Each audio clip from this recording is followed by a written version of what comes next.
Sampurasun kembali lagi. Kali ini kita akan melihat gambar lainnya. Gambar ini adalah sebuah peta lagi, peta yang diproduksi oleh Biro Pusat Pariwisata Hindia Belanda pada tahun 1915 dan sepertinya peta ini dibuat oleh Biro Pusat Pariwisata Belanda tapi di print oleh ini Gekhof Co.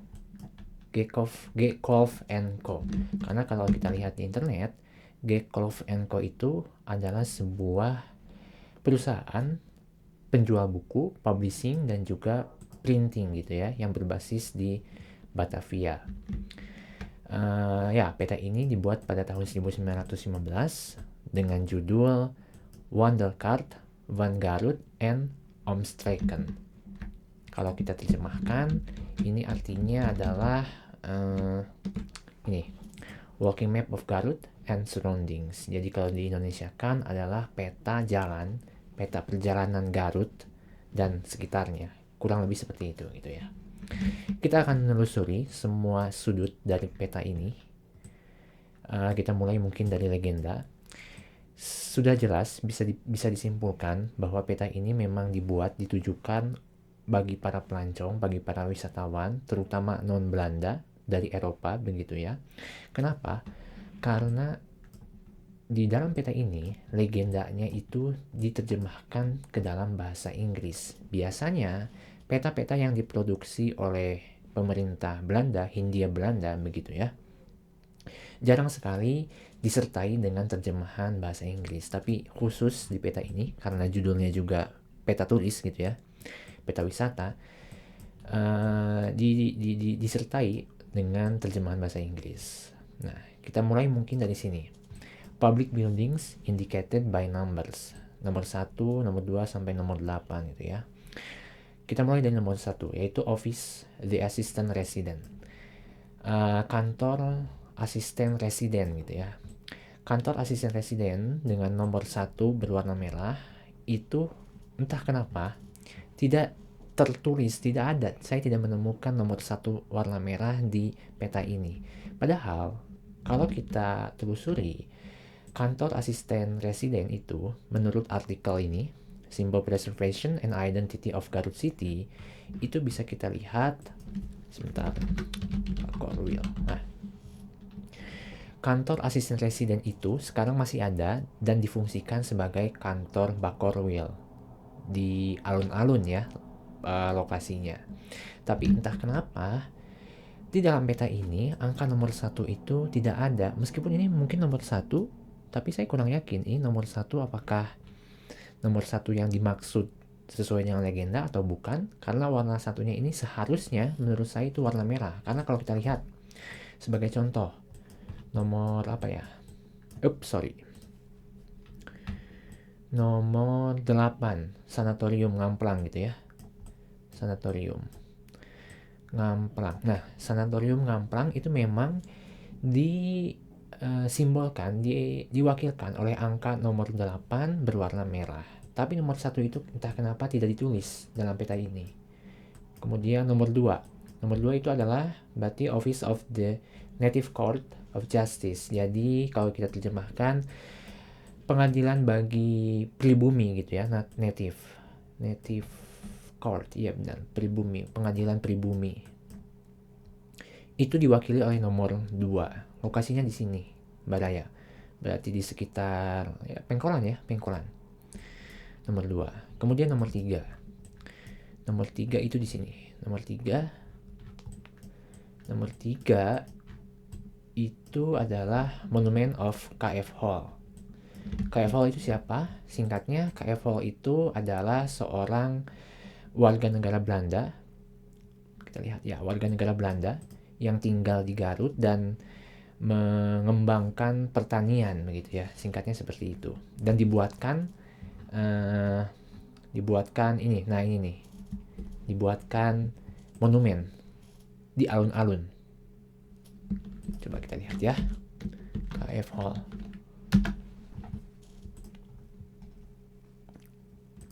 Ya, ini monumennya. Nah, ini Babancong nih. Ini Babancong. Dan kalau kita lihat di petanya, memang lokasinya ada di alun-alun Babancong. Nah, ini masjid berarti. Simbol ini adalah simbol masjid kalau kita lihat di legenda. Native temple, mosque, ya, masjid. Kemudian nomor 4, Club Intramontes. Club Intramontes nomor 4 berwarna merah, itu lokasinya di sini. Sayangnya, saya tidak mendapatkan informasi secara detail apa itu Club Intramontes. Tapi saya di sini menemukan sebuah apa ini ya? Sebuah tulisan atau apapun itu ya, tulisan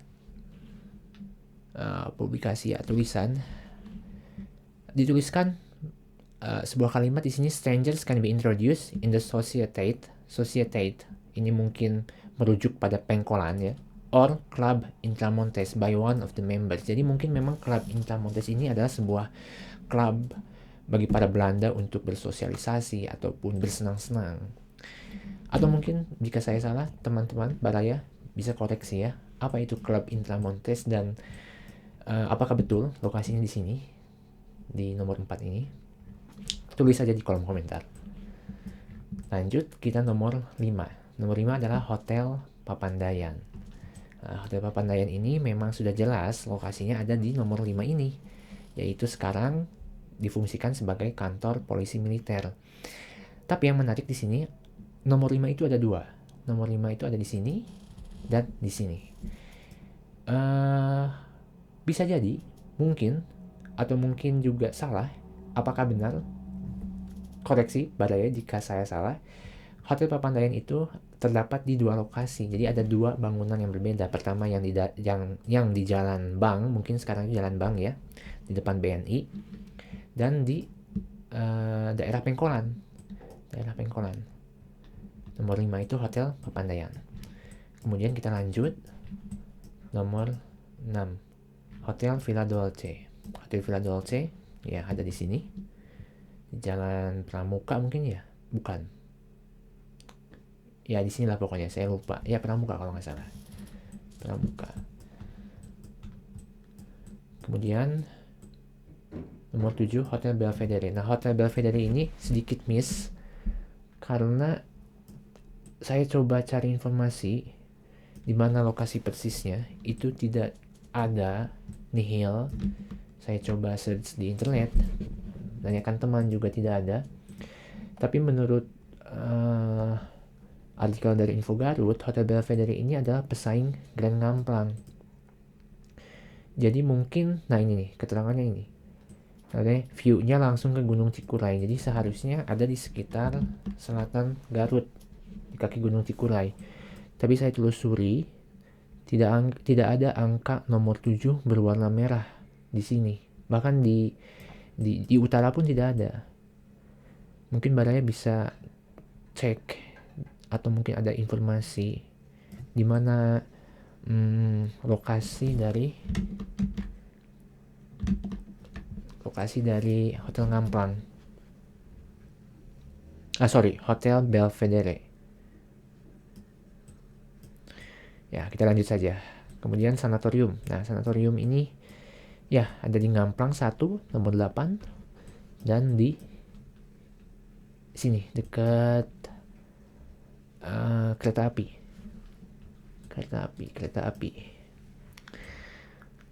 Dan oh ya ini.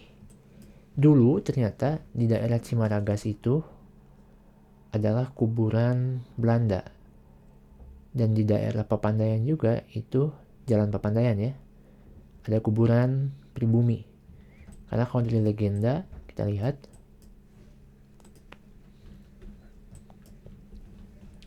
European Cemetery, kuburan Eropa, dan kuburan pribumi gitu.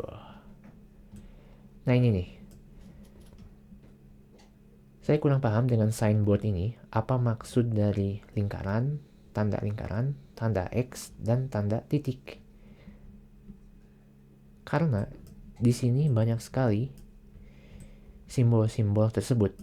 Ini ada titik-titik, kemudian ada X, ada titik, ada lingkaran. tidak ada informasi, tidak ada keterangan apa maksud dari signboard ini, dari tanda ini, sayangnya. Ya, coba kita lihat, karena ini peta wisata, seharusnya di daerah Cipanas itu sudah, ya, Cipanas Hot Springs. Jadi memang sejak dulu Cipanas ini sampai-sampai di di bold gitu ya. Sepertinya memang salah satu tujuan para pelancong ketika berkunjung ke Garut. Kemudian ada Citiis juga. Citiis, air terjun, waterfall. Nah, di daerah Cipanas ini kalau kita amati itu banyak simbol-simbol ini. Nah, kalau kita lihat di legenda, simbol itu bermakna fish pond, yaitu balong. Balong itu apa? Kolam ikan. Jadi mungkin memang sejak dulu banyak sekali kolam buatan, kolam-kolam ikan di daerah Cipanas. Ini Tarogong, Rancabango, Pasar. Nah, ini jalan Wegvan Tarogong, Nar, Bagendit. Bojong Salam, kita ke Bagendit sekarang. Nah, ini Bagendit. Situ Bagendit. Lake. Kemudian mungkin tujuan wisata lainnya yang terkenal di Garut adalah Situ Cangkuang. Kita lihat. Situ Cangkuang, Leles. Lake of Leles. Situ Cangkuang. Situ Cangkuang di sini. Nah, ini jalur kereta apinya, halte Leles ke arah Batavia, ke arah Jakarta. Kalau kita telusuri, ini lebih goong. Nah, ini persimpangan di Cibatu. Yang ke arah sana ke Surabaya, yang ke bawah ke Garut, ke selatan. Ini Pasir Jengkol, Wanaraja, halte Cimurah. Halte Cimurah sekarang ada nggak ya? Halte Cimurah. Halte Cimurah dan Garut, ya. Garut.